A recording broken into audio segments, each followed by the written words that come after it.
অকৃতজ্ঞের পরিণাম। বিশাল এক বন। সে বনের পাশেই ছিল ছোট্ট একটি গ্রাম। সে গ্রামে বাস করত এক গরিব কাঠুরে। সে বন থেকে কাঠ কেটে বাজারে বিক্রি করে চালডাল কিনে বাড়ি ফিরত। এভাবেই দুবেলা খেয়ে আবার কখনো উপোস থেকে তাদের দিন চলত। গরিব কাঠুরে ও তার পরিবারের লোকেরা ছিল খুবই ধার্মিক। তারা কখনো সলাৎসিয়াম কাজা করত না। দুবেলা খেয়ে আবার কখনো উপোস থেকেও তারা কখনো নিজেদেরকে অসুখী মনে করত না। প্রতিদিনের ন্যায় সেদিনও কাঠুরে বনে কাঠ কাটতে গেল। কিন্তু বনের মধ্যে ঢুকে নিত্যে কোথাও কাটার উপযোগী কোন কাঠ পেল না। ফলে মাইলখানেক হেঁটে বনের গভীরে গিয়ে সেখানে বেশ কাঠ পেল।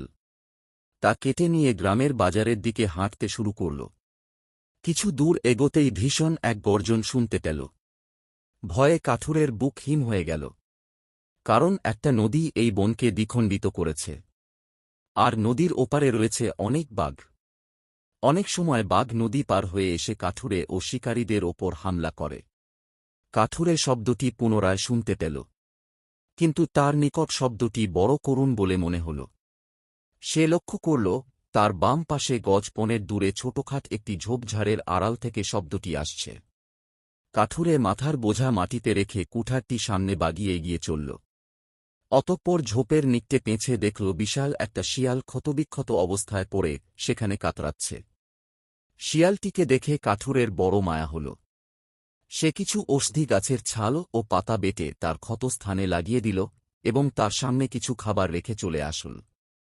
পরের দিন আবার কাঠুরে বনে গেল। কিন্তু সেদিন সে শিয়ালটিকে কোথাও দেখতে পেল না। মাস খানেক পরে একদিন সকালবেলা কাঠুরে বনে গেল। কিন্তু এদিন বনের অনেক ভিতরে গিয়েও কাটার উপযোগী কোন কাঠ পেল না। তাই বনের গভীরে এসে যা পেল তা নিয়ে গ্রামের বাজারের দিকে এগিয়ে চলল। হঠাৎ তার সামনে বড় একটি ছোরা হাতে উপস্থিত হল এক বনদস্যু। এই বনদস্যু পাশের গ্রামে বাস করে।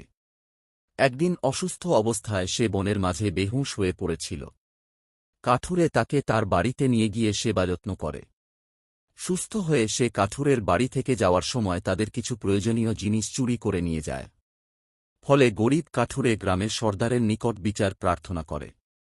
সর্দার তাকে বলল, কাঠুরে তোমাকে অসুস্থ অবস্থায় পেয়ে সেবা করে তোমার অনেক বড় উপকার করেছে। আর তুমি উপকারীর অপকার করে ভীষণ অপরাধ করেছ। তাই তোমার শাস্তি হওয়া আবশ্যক। সর্দারের হুকুমে তার একটি হাত কেটে নেওয়া হয়।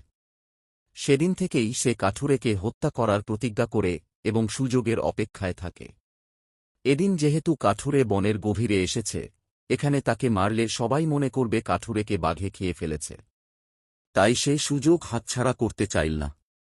কাঠুরেকে বলল, কাঠুরে, তুই তোর মৃত্যুর জন্য প্রস্তুত হয়ে নে। তোকে আজ আমার হাতে মরতেই হবে। সে কাঠুরেকে কথাগুলি বলছে আর ছুরি বাগিয়ে সামনের দিকে 1 পা 2 পা করে এগিয়ে আসছে। কাঠুরেও 1 পা 2 পা করে পিছাচ্ছে। এমন বিপদের সময়ও কাঠুরে সাহস হারাল না। কাঠুরে বলল, দস্যু, আল্লাহ যদি না চান তবে তুই কেন পৃথিবীর কেউ আমাকে হত্যা করতে পারবে না। একথা শুনে সে উচ্চস্বরে ক্রূর হাসি হেসে উঠে বলল, আজ তোকে আমার হাত থেকে তোর আল্লাহ বাঁচাতে পারবে না, নাউজুবিল্লাহ। কাঠুরে মনে মনে আল্লাহর নিকট সাহায্য প্রার্থনা করতে লাগল। পিছাতে পিছাতে কাঠুরের পিঠ একটি গাছের সাথে লেগে গেল। দস্যু কাঠুরেকে মারার জন্য ছুরি তাক করল। এমন সময় হঠাৎ গাছের আড়াল থেকে বিদ্যুৎ গতিতে একটি শিয়াল ওই দস্যুর উপর ঝাঁপিয়ে পড়ল। সেই সাথে আরও 5টি শিয়াল তার উপর ঝাঁপিয়ে পড়ল। কাঠুরে লক্ষ্য করল, প্রথম যে শিয়ালটি ওই দস্যুর উপর ঝাঁপিয়ে পড়ল সেটি ওই শিয়াল, কাঠুরে যার সেবা করেছিল। অতঃপর কাঠুরে আল্লাহর নিকট কৃতজ্ঞতা প্রকাশ করল এবং মনে মনে বলল, অকৃতজ্ঞের পরিণাম আল্লাহ এমনই করেন। শিক্ষা, আল্লাহর হাতেই সকল কিছুর ক্ষমতা। আল্লাহ কারো ক্ষতি করতে চাইলে এমন কেউ নেই যে তার উপকার করতে পারে। আবার আল্লাহ কারো উপকার করতে চাইলেও পৃথিবীর কোন শক্তি তার সামান্যতম ক্ষতি সাধন করতে পারে না।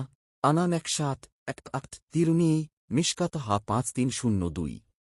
কাজেই সর্বাবস্থায় আল্লাহর উপর ভরসা করা এবং বান্দার প্রতি কৃতজ্ঞ হওয়া অপরিহার্য। আল্লাহ বলেন, যদি তোমরা কৃতজ্ঞতা প্রকাশ করো তবে তোমাদেরকে অধিক দান করব। ইব্রাহিম 7। ভিডিওটা যদি আপনার ভালো লাগে তো ভিডিওটাতে লাইক দিয়ে চ্যানেলটা সাবস্ক্রাইব করবেন। ধন্যবাদ।